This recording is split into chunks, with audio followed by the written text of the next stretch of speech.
বাইতুল ইজ্জা নামক জায়গা পর্যন্ত জিবরাইলের মাধ্যমে এই পরিপূর্ণ কোরআনকে একসাথে বাইতুল ইজ্জা পর্যন্ত নাযিল করে দিয়েছেন। বলেন সুবহানাল্লাহ। সেই প্রথম আকাশের বাইতুল ইজ্জা থেকে আল্লাহর নবীর উপরে বিভিন্ন সময় 40 বছর বয়স থেকে মৃত্যুর আগ পর্যন্ত দীর্ঘ 23 বছরে কোনদিন 1 আয়াত, কোনদিন 2 আয়াত, কোনদিন 5 আয়াত, কখনো বা অর্ধেক আয়াত, কখনো বা অর্ধেক সূরা, এইভাবে আস্তে আস্তে আস্তে আস্তে দীর্ঘদিন 23 বছরের ভিতরে পরিপূর্ণ কোরআন আল্লাহর নবীর উপরে নাযিল করা হয়েছে। বলেন সুবহানাল্লাহ। এই কোরআনের 93তম সূরা হলো সূরাতুদ দুহা।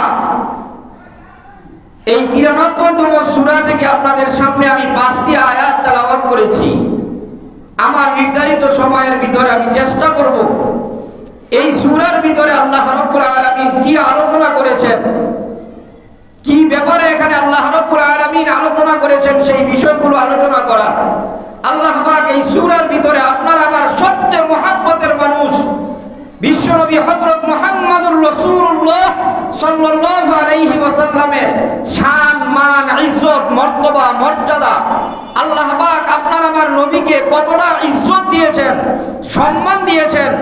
এই রকম সম্মানজনক মর্তবাজনক কিছু আয়াত, 11টি আয়াত আল্লাহ রাব্বুল আলামিন এই সূরার ভিতরে নাযিল করে দিয়েছেন। বলেন সুবহানাল্লাহ। প্রথমে একটি আয়াত অথবা একটি সূরার আলোচনা করলে সেই আয়াতের প্রেক্ষাপট, শানে নুজুল আলোচনা করা হয়। এই সূরার শানে নুজুল একাধিক বর্ণনা আছে। একটি শানে নুজুল হলো আল্লাহর নবী সরকারে দো আলম রাহমাতাল লিল আলামিন বিশ্বনবী হযরত মুহাম্মদুর রাসূলুল্লাহ সাল্লাল্লাহু আলাইহি ওয়াসাল্লামের একটি দৈনন্দিন অভ্যাস ছিল, তিনি প্রত্যেক রাত্রিতে তাহাজ্জুদের নামাজ আদায় করতেন। সুবহানাল্লাহ বলবেন না? প্রত্যেক রাত্রিতে তিনি কি করতেন? তাহাজ্জুদের নামাজ আদায় করতেন। আমরা তো যুবক যারা, তারা তাহাজ্জুদের নামাজ কি তা বলতেও পারবো না। অতিরিক্ত কথা বলার সুযোগ নেই। একদিন আল্লাহর নবী একটি পাথরের আঘাতের কারণে একটি অথবা 2টি আঙ্গুল আঘাতপ্রাপ্ত হয়ে একটু অসুস্থ হইলেন।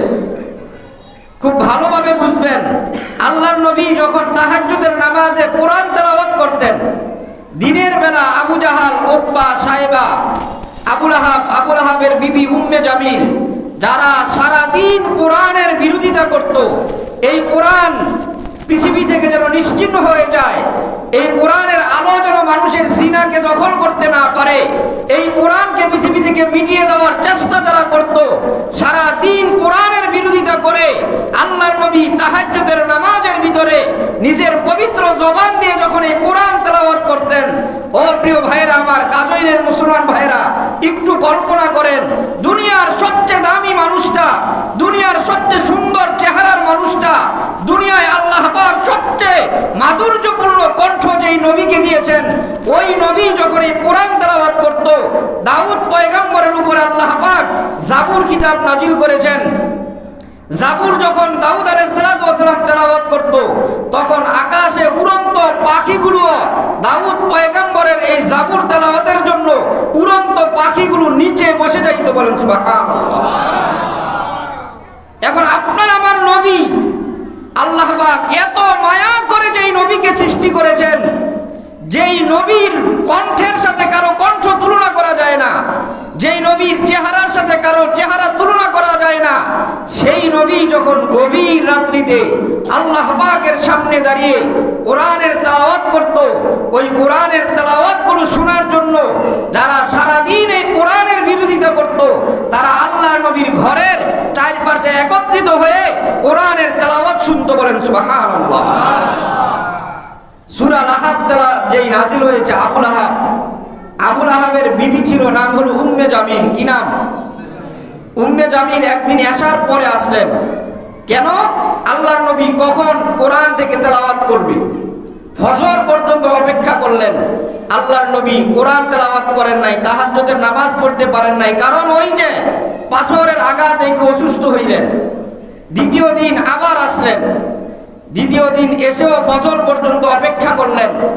দেখলেন আল্লাহর নবী কোরআন তেলাওয়াত করে না, তিনি একটু বিভক্ত হয়ে আরবের মক্কার প্রত্যেক অলিতে গলিতে একটা বদনাম ছড়িয়ে দিয়েছে যে মুহাম্মদের রব, মুহাম্মদের আল্লাহ মুহাম্মদের উপরে রাগ করেছে।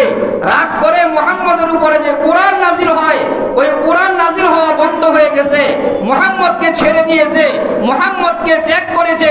আল্লাহ রাব্বুল আলামিন মুহাম্মদের ব্যাপারে যখন এই বদনাম রটানো হয়েছে, আবু লাহাবের বিবি উম্মে জামিলের এই কথার উত্তরে আল্লাহ রাব্বুল আলামিন উত্তর দেওয়ার জন্য 11টি আয়াত বিশিষ্ট আল্লাহর নবীর ইজ্জত বর্ণনা করে সূরাতুদ দুহা ফাআনজালাল্লাহু সূরাতুদ দুহা, আল্লাহ রাব্বুল আলামিন এই সূরাতুদ দুহা নাযিল করে দিয়েছেন। বলেন সুবহানাল্লাহ।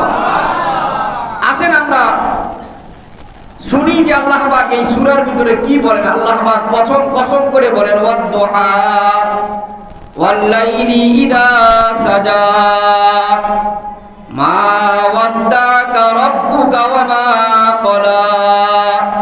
ওয়াদ দুহা, ওয়াদ দুহা শব্দের অর্থ হলো তাফসীরের ভিতরে এসেছে ওয়াক্তুল লাযী ইয়ালি ওয়াক্তু বুরুজিহা লিন-নাযিরিন।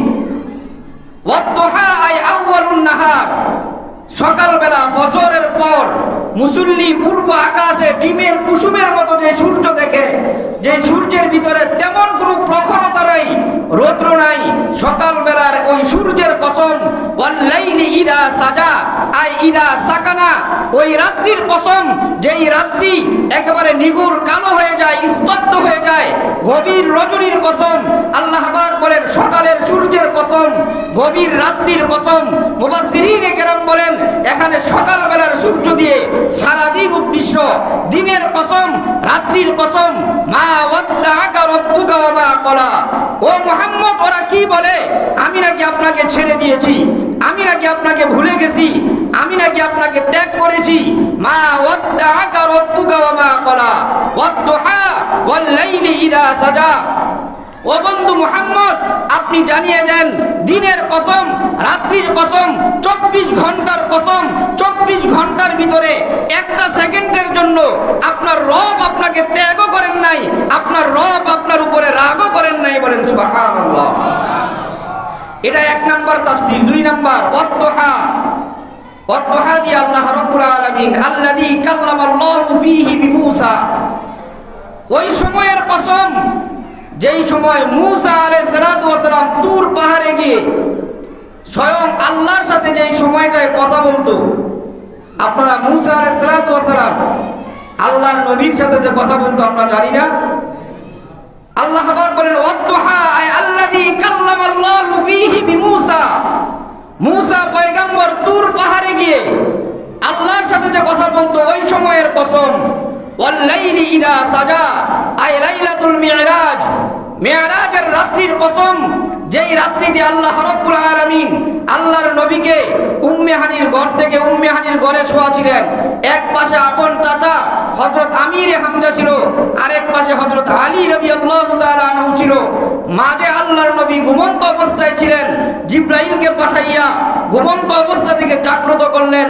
জাগ্রত করার পর আল্লাহর নবী সরকারে দু আলমের হুবেন হাড় সার্জারি করা হলো, কলিজা বের করা হলো, ফুসফুসি বের করা হলো।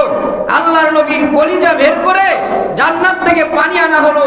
ওই জান্নাতের পানি দিয়ে আল্লাহর নবীর কলিজাটা ধৌত করে পবিত্র করে মানুষের অন্তরে যে হিংসা থাকে, লোভ থাকে, হুব্বেজা হুব্বে মাল, সমস্ত দুনিয়ার মুহাব্বত, সমস্ত দুনিয়ার হিংসা ফাসাদগুলো অন্তর থেকে জান্নাতি পানি এনে পবিত্র করে ধুয়ে মুছে পরিষ্কার করে এরপর নবুয়ত, হিকমত আর ইলম দিয়ে আল্লাহর নবীর সিনাটা ভরপুর করে সিনাটা সিনায় লাগিয়ে দিয়েছেন। বলেন সুবহানাল্লাহ।